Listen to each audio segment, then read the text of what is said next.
Hi everyone, welcome to the third episode of this series of videos, Is Marxism Still a Thing?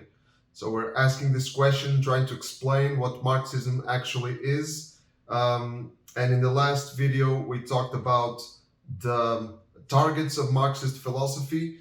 In this video, we'll talk about the instruments of Marxist philosophy and also the core where, for Marx, the fight had to be fought.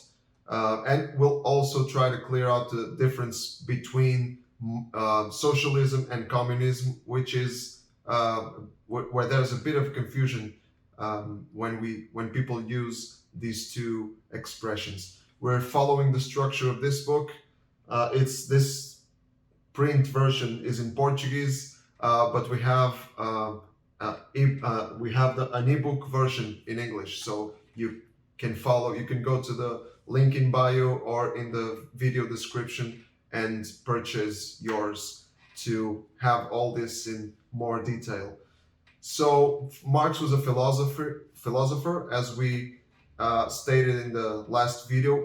He had one objective. He wanted to change the world. He didn't think philosophy should stick to philosophic discussions or to interpret the world. He thought philosophy should translate into a weapon of emancipation of the peoples. So he didn't think that could be achieved only with civil discourse or political debate.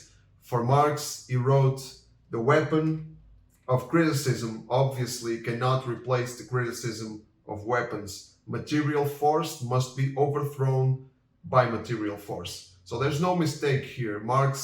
For Marx, violence was not only acceptable, it was inevitable. For Marx, there was no way around a violent revolution. And these were the instruments of Marxist philosophy to achieve a perfect society, a communist society. And philosophy that translates into real social change through violent revolution. But what was the point for Marx? The main point, where was the core, where the fight needed to be fought? He wrote in the manifesto of the Communist Party, very famously, the history of society is the history of class struggles. So Marx, he thought he had uncovered the engine of all history, of humanity. For Marx, there was no transcendent entity that governed history. There was no God. There was no superior conscience. For Marx, the material world gave rise to consciousness, not the other way around. He was a materialist, not an idealist. And this view of history is called historical materialism. So this was Marx's philosophical position, and he saw the development of everything that's human as a product of class struggles. Man needed to extract his livelihood from nature, and so he had to develop instruments and methods of work, what Marx called the productive forces.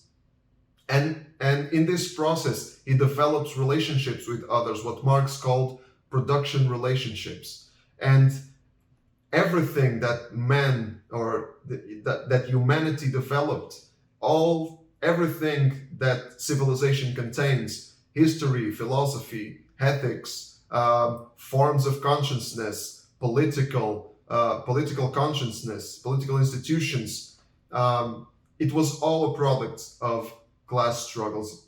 It all had a material origin. So this was communism. This was communist philosophy. All property held by the bourgeoisie is forcibly removed.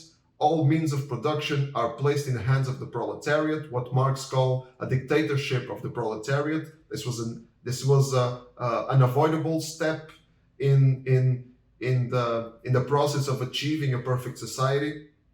And a society is established where all products are distributed for free according to each person's needs. One of Marx's mottos, and it describes very well the communist idea, is from each according to his ability, to each according to his needs. So this is a very, very good summing up of what communism is about. If this is communism, then what is socialism? Socialism predates Marx. It started to be developed. We can trace its origins to the second half of the 18th century, specifically in France. French philosophers were discussing how to achieve a more just society. Charles Fourier is one of the most well-known of these philosophers. They didn't necessarily advocate the armed revolution. They were more moderate than Marx. They believed in political debate. They believed in civil discourse in order to achieve a consensus, and as a consequence of that, they did not necessarily advocate the total abolition of private property. They believed some compromise could be made in order to achieve a better society gradually. Marx didn't believe in that. Marx didn't believe in soft ways of going about creating a better society. He believed that the socialists were utopian. He believed that socialism was a good idea, but humanity needed to take a step further and install a perfect society, a communist society, through force, through the violence of the armed revolution. So this, in a nutshell, is what socialism is, its differences to communism. We saw also the instruments of Marx to produce a better society, and the core of where the fight needed to be fought in order to achieve that. In the next video, we'll look at two examples of attempts at creating communist societies, and we'll see how disastrous they were. So stay tuned until the next video, and don't forget it, live with Christ at the center.